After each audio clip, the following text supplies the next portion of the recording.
Hello, I'm Nick Clark. This is Aljazeera live from Doha. Also coming up, the threat of a ground assault looms as Israel mobilizes tanks and thousands of troops at its border with Gaza. Palestinian factions fire hundreds more rockets into Israel, warning of a heavy response to any incursion.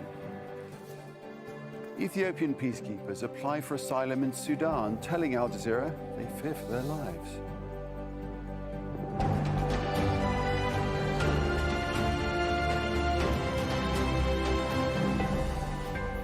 So then Israel has intensified its aerial bombardment of Gaza despite international calls for calm and a growing number of victims.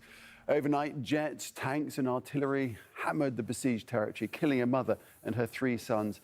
119 Palestinians, including 31 children, have been killed since the offensive began on Monday. Hamas responded in the early hours, firing another barrage of 220 rockets. At least 9 people have died in Israel since the conflict escalated. The Israeli military is deploying troops and has devised plans for a ground offensive. This is the scene right now in Sderot, near the Israeli-Gaza border. Security forces are also confronting violence between Jewish residents and Palestinian Israelis in multiple cities inside Israel. At least 374 people have been arrested. The Israeli action has sparked protests across the occupied West Bank, with crowds growing larger on Friday and Palestinians marking the Muslim holiday of Eid. Well, shortly we'll get the latest from Nida Ibrahim, who's standing by for us in the occupied West Bank. First, let's hear this report now from Harry Fawcett, who's on the border near Gaza. Just after sunset, we watched the biggest movement of Israeli armor we've seen so far here on the fringes of northern Gaza. As the tanks moved south, heavy artillery stationed behind them fired round after round of long-range shells. A prolonged, intensive barrage lasting over an hour. Well, on the day that the Israeli military confirmed that it was preparing a plan for a ground offensive, this is the kind of heavy armory movement that we haven't seen up until this point. Also, consistent heavy artillery fire as well. That plan is due to go up the chain of command to the political leadership for a decision to be made. With darkness, another line of tanks and further shelling, perhaps the preliminary phase of a ground attack, perhaps a ploy to pressure Hamas. Whichever, the impact on northern Gaza was immediate and heavy. The first day of the Eid holiday had started grimly enough for these families. It ended on the streets, exposed in fear of an Israeli incursion, even as the fighting factions said they would welcome one. Nothing that the enemy is doing will change our strategy. We'll have a bigger chance of killing and capturing more of your soldiers. Don't threaten us with what will bring us victory. This would be the shortest way to our victory. Earlier, the Israeli military had said it carried out a series of major strikes against Hamas, destroying an intelligence unit in southern Rafah, knocking a Hamas attack drone out of the sky. For yet another day, the rocket fire out of Gaza came in waves. Again, central and southern Israel were targeted by major barrages, and Hamas said a new long-range rocket was used to target the far southern airport of Ramon, where Israel had rerouted incoming airliners. The Israeli Prime Minister, visiting Iron Dome interceptor units, said the military attacks would continue. We continue to strike Hamas while defending our citizens. It will take more time. A short time later, he was on Israel's second front, a parallel crisis of lawless racial violence which has gripped its towns and cities. The intelligence we have says that it is very possible that there will be an increase in violence here in the coming days. There may be an exchange of blows here, and in cases like these, in order to suppress a riot, we need to use force, a lot of force. We will use it while giving full support to the Israeli police. In the town of Bat Yam, Eid morning was spent surveying the damage of the attack the night before. They did it because we speak Arabic. We're not bad people. We did nothing. We never hurt anyone. We've been here for 20 years alongside them as neighbors, family and friends. We did not expect this to happen. The intelligence about further violence was soon proven accurate. Israeli law enforcement so far unable to stem this communal bloodletting. In Lod, a Palestinian-Israeli firing on Jews. Elsewhere, Jewish Israeli journalists attacked by Jewish extremists, unhappy with their coverage. This is a spasm of internal insecurity that, like the military situation in the south, is at the moment only escalating. Harry Fawcett, Al Jazeera, Southern Israel. Let's speak to our correspondent, Nida Ibrahim, who's in Ramallah in the occupied West Bank. Nida, so clearly the bombardment of Gaza continuing. It's been a tough night on people in Gaza, and they've been telling us that it was an intensive night of artillery shelling and airstrikes from the Israeli army, that it has led many Palestinians to evacuate their houses, specifically in the northern part of the Gaza Strip. And they were seeking refuge in UNRWA schools because they have no place else to go after the Israeli airstrikes were hitting the area. Let's not forget that the Gaza Strip is a very condensed area. It has around 5,000 people per 1 square kilometer. And there are 2 million residents of the Gaza Strip. Half of them are under the poverty line. So lots of them have lost their homes in previous wars. So they don't even have a place to stay, let alone a shelter or a place to hide. So it's not a safe place. We've seen the medical staff in Gaza telling us that the numbers of those who were killed by the Israeli airstrikes is 119, but they expect that number to be dramatically higher because they might be still finding bodies under the rubble of the demolition of homes and the result of the airstrikes.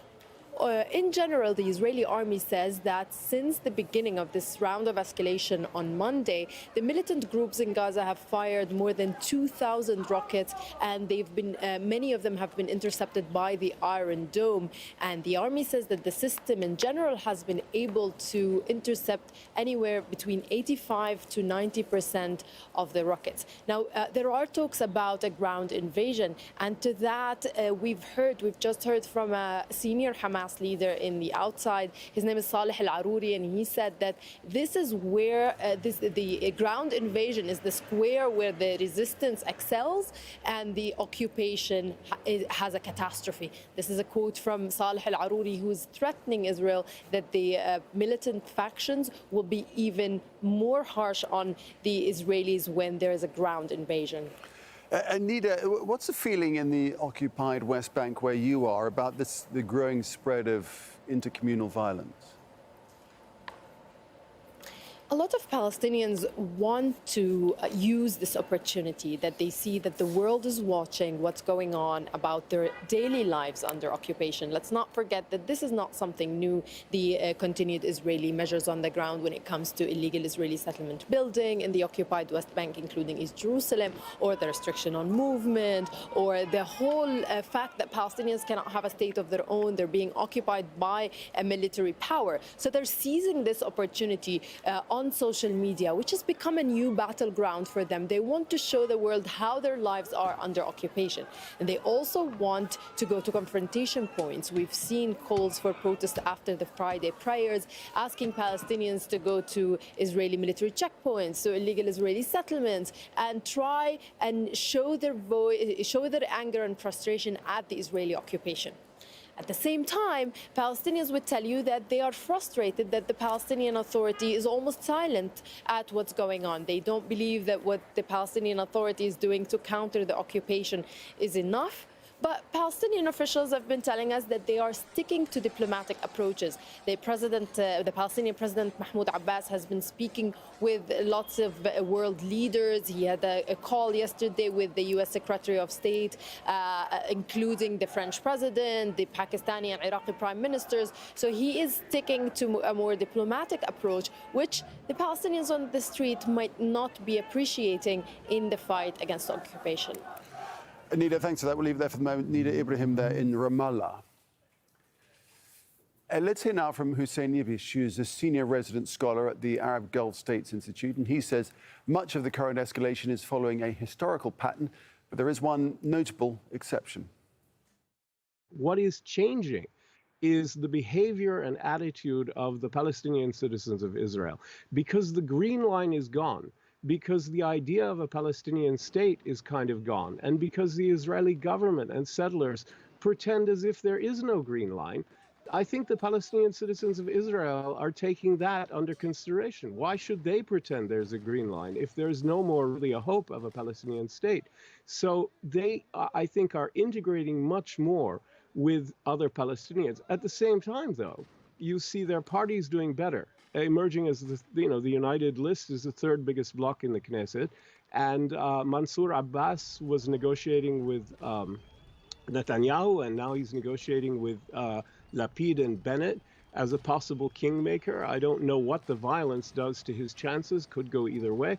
But you have these kind of two forces pulling the Palestinian citizens of Israel towards the Palestinian national movement on the streets, and maybe towards more integration into the Israeli political system, within the Knesset. And it's very hard to know which way it's going to go. Well, the Security Council at the United Nations will meet on Sunday to discuss the conflict. There had been calls to meet on Friday, but that was rejected by the United States. Earlier, President Joe Biden called for a significant reduction in rocket attacks. Rosalind Jordan reports now from Washington, D.C. After 4 days of deadly violence between the Palestinians and the Israelis, U.S. President Joe Biden is sticking with his calls for both sides to hold their fire. The question is how we get to a point where they get to a point where there is a significant reduction in the attacks, particularly the rocket attacks that are indiscriminately fired into population centers. The Biden administration had not made the Israeli-Palestinian matter a top foreign policy concern, mainly because of the COVID-19 pandemic and the resulting economic slowdown. Analysts say that was a mistake. The team is not fully staffed up on the Middle East. It's adopted this posture that I think affected badly the Obama administration as well, which is this reactive, tactical crisis management posture. The White House has agreed to join an emergency UN Security Council meeting on the crisis on Sunday.